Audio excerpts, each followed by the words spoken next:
अस्सलाम वालेकुम। मेरा नाम मोहम्मद शुएब है और आप देख रहे हैं शेबी बिटकॉइन यूट्यूब चैनल। आज के दिन मेरा टॉपिक क्रिप्टो मार्केट की अपडेट देना है, बिटकॉइन का इथेरियम का एनालिसिस करना है, साथ में बिटकॉइन की डोमिनेंस को भी चेक करेंगे। और उसके अलावा मैंने जब मार्केट ने डंप किया था तो दो टोकन रेकमेंड किए थे, जिनमें एक आर्बिट्रम था, एक DYDX था।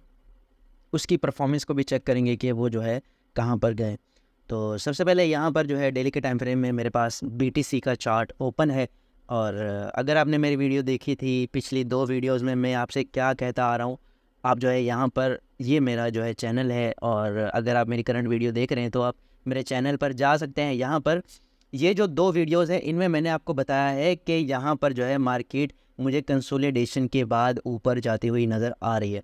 ये मैंने कहा था, हालांकि मार्केट में पैनिक सिचुएशन थी। लोग जो है 50K का एरिया भी बता रहे थे कि मार्केट 50K तक जा सकती है, लेकिन मैंने कहा था कि मार्केट में पैनिक होने की ज़रूरत नहीं है।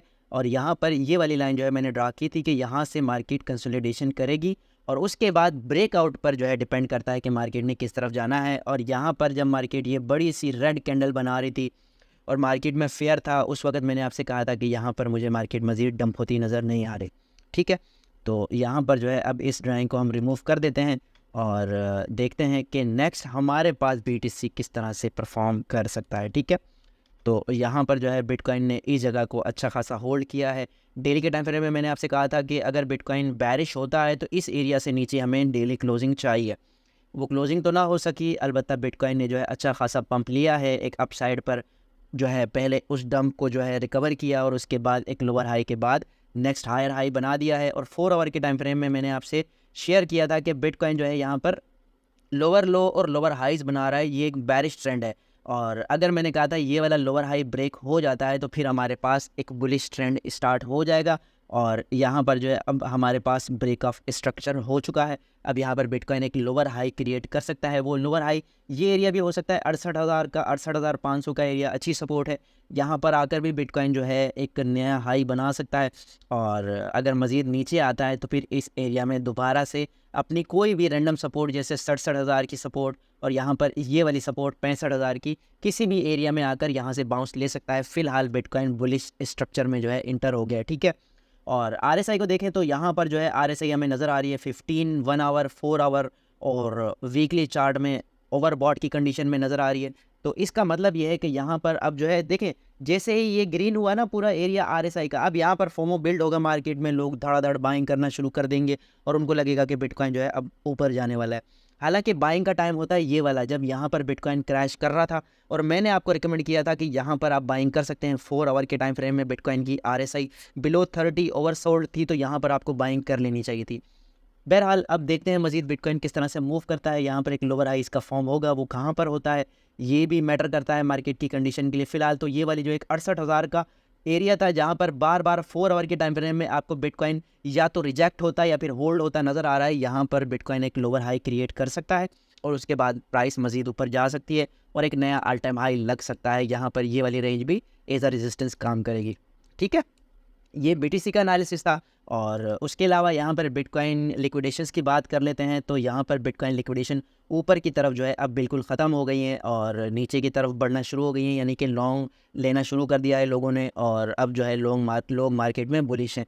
और यहाँ पर ओवरऑल एक्सचेंजेस की बात करें तो ओवरऑल एक्सचेंजेस में $3 अरब की लिक्विडिटी फ़िलहाल मौजूद है, 64,000 से 65,000 के करीब। तो अब यहाँ पर बिटकॉइन डंप करने का टाइम है, यहाँ पर जो है BTC डंप कर सकता है। ठीक है, और कल एक अहम चीज़ मैंने आपको मज़ीद बताई थी, अगर आपने कल की वीडियो देखी है तो मैंने कहा था कि जब भी बहुत ही ज़्यादा लोग किसी एरिया को एक्सपेक्ट करने लग जाएं कि मार्केट उस एरिया को टच करेगी, तो मार्केट में अगर क्या करता है, हमारी एक्सपेक्टेशन को वो जो है हमारे ख़िलाफ़ यूज़ करता है और मार्केट को रिवर्स करता है, उसके अगेंस्ट मार्केट को पंप कर देता है। जैसे अब हम एक्सपेक्ट कर रहे थे कि यहाँ से मार्केट एक लोअर हाई लेगी और उसके बाद मार्केट यहाँ इस एरिया में आ सकती है, लेकिन क्या हुआ, आपने देखा कि मार्केट ने बाउंस ले लिया और मार्केट अब रिकवर कर चुकी है। अब जो करंट सपोर्ट है बिटकॉइन के पास, ये 68,000 से 69,000 का एरिया जो है अब इसकी करंट सपोर्ट बन चुका है। ठीक है, और उसके अलावा यहाँ पर ये एक बेरिश ट्रेडर है, यानी जिस तरह मार्केट में बुल्स और बेयर्स होते हैं, तो ये बेयर है। इसका कहना है कि average buying cost of ETF investor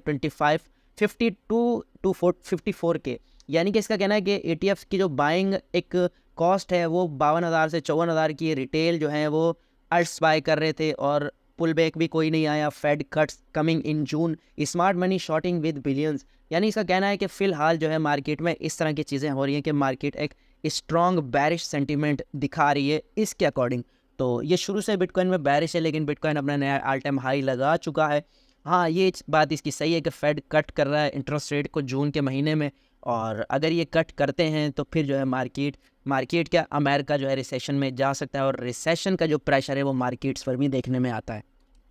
अच्छा, यहाँ पर बिटकॉइन पंप करने की जो वजह है, एक मुझे ये समझ आ रही है, यहाँ पर लंदन स्टॉक एक्सचेंज ने इंट्रोड्यूस किया है market for bitcoin exchange traded notes. यानी ये ऐसे होता है कि जिस तरह किसी भी कॉन्ट्रैक्ट को जो है स्टॉक मार्केट में ट्रेड किया जाता है, सेम वैसा ही जो है इन्होंने बिटकॉइन के नोट्स जो है वो ट्रेड करने का इंट्रोड्यूस किया है। यहाँ पर ये भी बिटकॉइन के लिए एक बुलिश न्यूज़ थी। और उसके अलावा यहाँ पर रॉबर्ट कियोसाकी, जिसकी जो है एक बुक काफ़ी फेमस है, रिच डैड और पुअर डैड, उसने एक ट्वीट की है। उसके अकॉर्डिंग बिटकॉइन जो है सितंबर में जा सकता है 100K तक, यानी कि $1,00,000 तक बिटकॉइन सितंबर 2024 में जा सकता है। और इसने रिकमेंड किया है कि आप या तो बिटकॉइन बाय करें, अगर आपको बिटकॉइन महंगा लग रहा है तो आप गोल्ड बाय करें, गोल्ड भी अगर आप नहीं खरीद सकते तो आप सिल्वर बाय करें जो कि $35 का है। और इसका कहना है कि अगर आप जो है किसी भी मुल्क की करेंसी, जो कि उसकी अपनी करेंसी होती है पेपर करेंसी, अगर उसमें सेविंग करेंगे तो वो एक फेक मनी होगी। आप जो है अगर रियल मनी, रियल एसेट में सेविंग करना चाहते हैं तो ये इन्होंने 3 चीज़ें रिकमेंड की हैं। आप बिटकॉइन या फिर गोल्ड या फिर सिल्वर में जो है सेविंग कर सकते हैं। अच्छा, लास्ट में जो बाइडन, जो कि अमेरिकन सदर हैं, उन्होंने जो है साइन किया है 1.2 ट्रिलियन स्पेंडिंग बिल, यानी कि नई मनी जो है वो प्रिंट होने वाली है। इसका इम्पैक्ट मार्केट में मेरे ख्याल में बुलिश इस वजह से भी है, बीटीसी अब जो है अमेरिका डॉलर छापने की तरफ जा रहा है, तो इससे भी मार्केट में जो है इन्वेस्टमेंट आ सकती है क्रिप्टो मार्केट में, और क्रिप्टो मार्केट बुलिश हो सकती है। अच्छा, यहाँ पर मैंने आपसे कहा था मैं आपको जो है बिटकॉइन डोमिनेंस डिस्कस करके बताऊंगा कि बिटकॉइन डोमिनेंस के अकॉर्डिंग जो है मार्केट किस तरह से परफॉर्म कर सकती है। तो यहाँ पर जो है हम वीकली चार्ट में जो है अंदाज़ा लगाते हैं इसका, और यहाँ पर चार्ट पहले मैं सेट कर लूँ।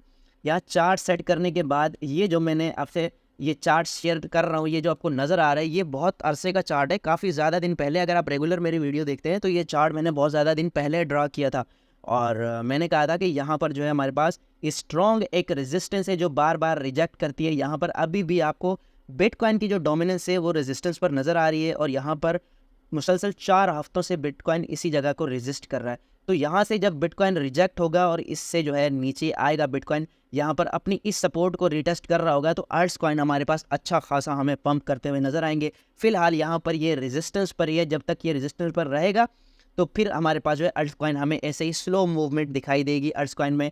और बिलफर्ज अगर इसका ब्रेकआउट हो जाता है तो फिर इसके ब्रेकआउट पर अल्ट्स कॉइन जो है हमें ब्लीड करते हुए नज़र आ सकते हैं। ठीक है, और उसके अलावा इथीरियम के बारे में बात करते हैं। इथीरियम का चार्ट मैंने काफ़ी ज़्यादा दिन से आपसे शेयर नहीं किया, यहाँ पर काफ़ी जो है मैंने गन मार रखा है। मैं इसे क्लियर कर दूं पहले, फिर आपके साथ इसकी कंटेंट शेयर करता हूँ। अच्छा, यहाँ पर इथीरियम के बारे में बात करते हैं। इथीरियम के ये वाले लेवल्स मैंने आपसे डिस्कस किए थे, और इथीरियम जब $4,000 पर था तो पहला एरिया मैंने ये आपको बताया था कि यहाँ पर ये वाला एरिया जो है ये मोस्ट इंपॉर्टेंट है, यहाँ पर इथीरियम को होल्ड करना चाहिए। और जो नेक्स्ट एरिया था $3,000 का, जब यहाँ पर कहीं इथीरियम घूम रहा था तो मैंने आपसे कहा था इथीरियम की जो स्ट्रॉन्ग रेजिस्टेंस है वो 30,000 मतलब कि $3,000 की है। तो यहाँ पर अगर देखें तो इथीरियम ने कुछ खास होल्ड नहीं किया इसको एज अ रेजिस्टेंस, लेकिन एज अ सपोर्ट देखें तो यहाँ पर इथीरियम का एक परफेक्ट रीटेस्ट हुआ था जब बीटीसी ने डंप किया था 60,000 पर। तो यहाँ पर ये भी एक डंप आया था, और यहाँ पर आपके लिए एक बाइंग अपॉर्चुनिटी बन रही थी 18 से 20% की, जो कि ये ऑलरेडी पंप कर चुका है। ठीक है, और उसके अलावा बात करते हैं आर्बिट्रम की। आर्बिट्रम मैंने आपको रिकमेंड किया था, मैंने कहा था यहाँ पर आप बाइंग करें। 1.50 पर मैंने भी बाय किया था, और मैंने बाकायदा वीडियो बना के कहा था कि आप इसको बाय कर सकते हैं। और अगर आपने बाय किया तो अभी आप जो है 20% के प्रॉफिट में हैं, और ये प्रॉफिट तो अभी शुरुआत है क्योंकि मैंने लॉन्ग टर्म के लिए इन्वेस्टमेंट की है। अगर आपने शॉर्ट टर्म के लिए की है तो आप इससे आउट हो सकते हैं। और उसके अलावा DYDX, इसकी जो है एक तो सप्लाई अनलॉक होने वाली है 1 अप्रैल को, इस वजह से इसमें थोड़ा बहुत प्रेशर हमें देखने में आएगा। अभी करंटली मैंने $3 पर ये बाय किया था, और अपने उस एरिया से ये भी 20 से 22% पंप हो चुका है। तो शॉर्ट टर्म ट्रेडर्स के लिए तो ये बहुत अच्छा रहा सिग्नल, अगर आप अभी इसको सेल करना चाहते हैं तो कर सकते हैं।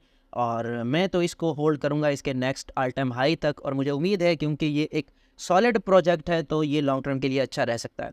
तो ये आज की वीडियो थी, उम्मीद है कि आज की वीडियो भी आपके लिए इन्फॉर्मेटिव रही होगी। मिलते हैं अपनी नेक्स्ट वीडियो में, अल्लाह हाफिज़।